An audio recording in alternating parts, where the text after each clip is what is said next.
Greetings to everyone. In this video, we are going to look at the meaning of a verse found in the book Samkhya Karika. From this, we can clearly understand that the scientific knowledge of our ancestors was far beyond what we can even imagine today. This is the verse we are going to discuss. It explains the relationship between our universe and the Shivalingam.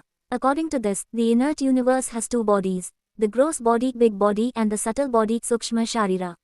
When we hear the word body, we should not immediately conclude that our ancestors considered the human body to be the universe. This is purely a scientific concept about the universe itself. The gross body refers to the large cosmic objects, similar to what Einstein's special theory of relativity talks about. However, the gross body described by our ancestors goes beyond that. It consists of Mata Uttaram, Mari, Enai, and the five Panchabhutas, five great elements combined together, and this totality is called the gross body of the universe. Among these, Matha Uttaram, Mari, and Enai possess consciousness, whereas the Panchabhutas do not have consciousness. The Panchabhutas are not limited to what exists on earth alone. Just as space is related to the cosmos, the other elements are also cosmic in nature. That is why they are called bhutas, meaning something extremely vast or immense. Now, look at the sun. The three colored dots seen within it are called Matha Uttaram. Uttaram means blood in Tamil. What is Matha Uttaram? It refers to something similar to a quark inside the sun, which is the fundamental reason for the formation of flesh and blood in our bodies. In other words, our ancestors used this as a code word to represent life. This does not mean literal blood dripping, as shown in some images. It symbolically represents the fundamental cause behind the formation of the body. Next, let us understand what Mari is. The crescent-shaped moon shown here is called Mari. This is not the moon we see from Earth, it exists beyond our universe. The word Mari has two meanings, a deer and death. In mythology, the deer symbolizes intelligence or knowledge. This verse clearly explains that. It uses the phrase, Man Indra Peyar Konda Maperum Buddhi, that is the great intellect known as Man. This suggests that the word Man was once another term for intellect.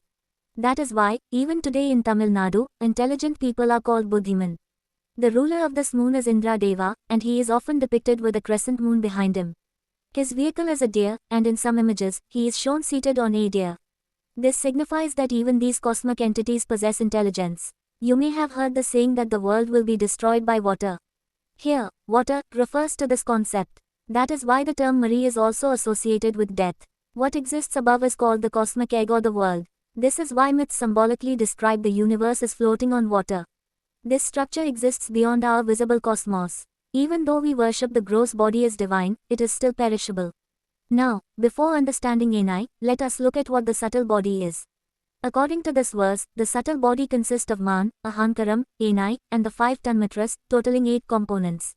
The subtle body has the nature of collapsing into the source. What is the source? It is that which can compress all created worlds and then expand them again, similar to the concepts of the Big Bang and Big Crunch. The subtle body has this collapsing nature. It is indestructible and capable of taking repeated births. We have already seen that Man means intellect. Intellect arises first and is related to the quantum field. Next comes Ahankaram. Ahankaram is commonly misunderstood as stubbornness, but it does not mean that. In Tamil grammar, the suffix karam denotes letters. For example, akaram includes vowels, and kakaram refers to consonants. These together are called Maya. When Maya is removed, pure knowledge is revealed. Next are the five Tanmatras at Tanmathirai. In Tamil grammar, Mathirai is a word used to pronounce the letters in correct wavelength. From this perspective, Tanmatra itself is sound. Then what are the five Tanmatras? The verse states that without Tanmatras, the subtle body cannot function even slightly. This shows that Tanmatra is directly related to motion. What kind of sound is that? It is dynamic sound energy. This is the secret of Chidambaram and the philosophy of Nataraj. The primordial sound Na, Ma, Si, Va, Ya. This sound remains hidden within the vowels A, I, U, E, O. This is what is called Maya, Shiva's cosmic dance, or divine bliss. It is through this sound that everything functions.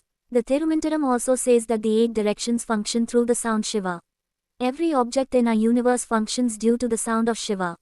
Now let us see what Enai is. We have already said that both the gross body and the subtle body possess intellect, and that the subtle body takes repeated births. Each time it takes birth, all the experiences and memories of that life are stored in Enai. Why is this necessary? It is to create the longing to be liberated from this inert material world and return to the source. This function of intelligence is called Enai. This is what our ancestors referred to as liberation. Liberation means the soul returning to where it originated, from the source.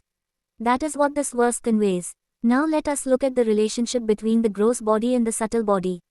Just as fragrance in a flower or color in light cannot be seen with our eyes, similarly, the soul united with the subtle body uses the gross body as a womb, undergoes many births, purifies itself, and finally reaches the source. This gross body is what our ancestors called the lingam.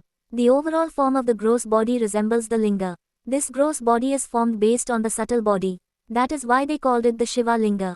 Shiva represents the subtle body and dynamic energy. Linga represents the gross body. This linga supports the universe, which is made of quantum matter.